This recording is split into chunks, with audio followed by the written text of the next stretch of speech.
ये कहानी पुणे की है। मैं उस वक़्त सिर्फ 15 साल का था और घर पर बिल्कुल अकेला। रात के करीब 9 बजे थे। मैं बाथरूम से बाहर निकला ही था कि अचानक बाहर लगे गेट की आवाज़ आई और मेरा कुत्ता बुरी तरह भौंकने लगा। मैंने सामने की खिड़की से देखा, कोई परछाई बरामदे के सामने से भागती हुई पीछे के आंगन की तरफ गई। मैं सिर्फ उसकी हल्की सी झलक देख पाया। वो इंसान झुका हुआ था। उसकी त्वचा बहुत ही पीली और अजीब सी थी। काले कपड़े पहने हुए थे और उसके बिखरे लंबे बाल उसके चेहरे पर लटक रहे थे। मैं लिविंग रूम में गया। मेरा कुत्ता अब भी दरवाजे पर गुर्रा रहा था और वो आदमी अभी तक लौटा नहीं था।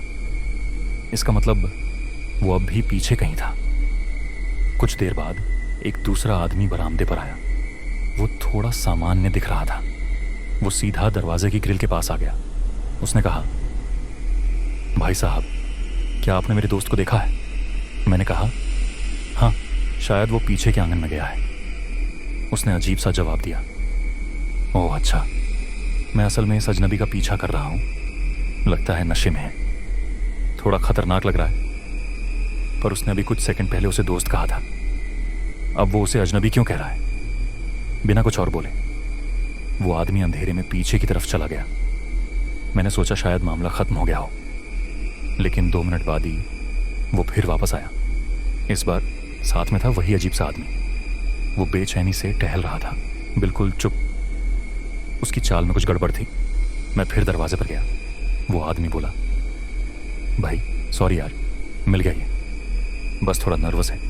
कह रहा है कि अगर तुम बाहर आ जाओ, दरवाज़ा खोल दो, तो उसे तसल्ली हो जाएगी कि तुम कोई खतरा नहीं हो। मेरे सीने में अजीब सी घबराहट होने लगी। वो अजीब आदमी अब टहलना बंद कर चुका था। वो अब बस मुझे घूर रहा था, बिल्कुल बिना पलक झपकाए मेरी आंखों में। मैंने चुपचाप दरवाज़ा बंद करने की कोशिश की और तभी दूसरा आदमी झपट कर ग्रिल से हाथ अंदर डालने की कोशिश करने लगा।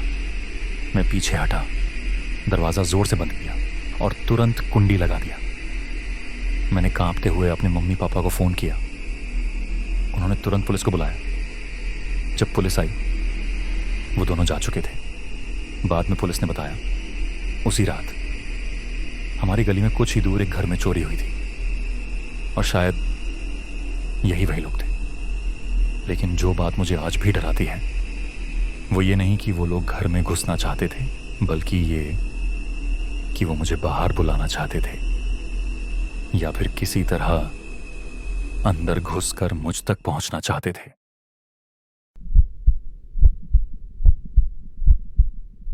जब तक मैं बेंगलुरु शिफ्ट नहीं हुआ, मैं अपने पापा के फार्म हाउस पर रहता था, एक वीरान गांव में। जगह बहुत खूबसूरत थी। चारों तरफ हरियाली, खेत, लेकिन सन्नाटा हमेशा कुछ कहता हुआ सा लगता था। और जैसे उस पुराने cartoon courage the cowardly dog में कहा गया था, डरावनी चीजें अक्सर वीरान जगहों पर ही होती हैं। हमारे फार्म हाउस में पहले भी अजनबी लोग घुसने की कोशिश कर चुके थे। इसीलिए पापा ने एक लाइसेंसी एयरगन और कुछ लाठियां घर में रखी थी, सिर्फ सुरक्षा के लिए। ये कहानी जून की एक रात की है। मैं घर पर अकेला था। मम्मी पापा छुट्टी पर बाहर थे और मेरा छोटा भाई दोस्तों या अपनी गर्लफ्रेंड के घर रुका हुआ था।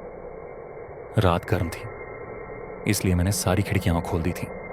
शायद रात का 1 बज रहा था। मैं लिविंग रूम में बैठकर टीवी देख रहा था। तभी पीछे के आंगन की सेंसर लाइट जल उठी। वो लाइट किसी की मौजूदगी पर ही जलती थी। मैंने सोचा शायद मेरा भाई ही होगा, पर जब मैंने खिड़की से बाहर झांका, वहां कोई नहीं था। मैंने उसे कॉल किया, पर कोई जवाब नहीं। मैं फिर से बैठा ही था कि दरवाजे पर दस्तक हुई। मैंने पीप होल से झांका, कोई नहीं था। अब डर थोड़ा बढ़ने लगा था। मैंने खिड़कियों के पर्दे बंद कर दिए, कहीं कोई मुझे देख तो नहीं रहा।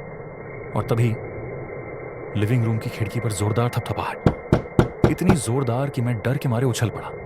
और फिर 2 आवाजें, एक भारी मर्दाना, एक पतली औरत की, एक साथ बोली, हम तुम्हें देख सकते हैं। अब तो दिल की धड़कनें तेज हो गई थी। मैंने खुद को समझाया, शायद भाई और उसकी गर्लफ्रेंड मजाक कर रहे हैं, शायद। पर जब थपथपाहट डाइनिंग रूम की खिड़की पर पहुंच गई जहां पर्दे खुले थे, मैंने देखा 2 परछाइयां। मैं ऊपर भागा पापा के कमरे में, जहां उन्होंने एयरगन और एक लाठी रखी थी। मैंने एयरगन उठाई, नीचे आया। खिड़की पर अब कोई नहीं था। मैंने दरवाज़ा खोला, एक चक्कर खेत का लगाया, हर जगह सन्नाटा था। मैं वापस आया, दरवाजे बंद किए, ऊपर जाकर सो गया। लेकिन आधा घंटा भी नहीं बीता था कि फिर दरवाजे पर जोरदार पीटने की आवाज़ और उसके साथ एक आदमी की डरावनी चीखती हुई आवाज़, बिना किसी शब्द के, बस चीख।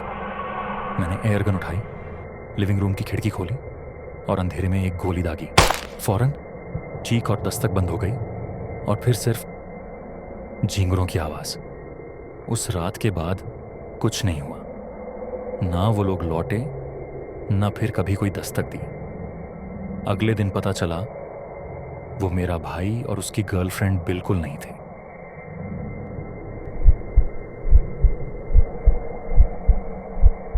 ये कहानी अमेरिका की वसंत की एक रात थी। मैं घर पर अकेला था।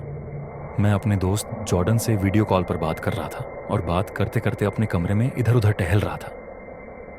इसी दौरान जब मैं खिड़की के पास से गुजरा, मैंने देखा एक आदमी सड़क पर खड़ा था।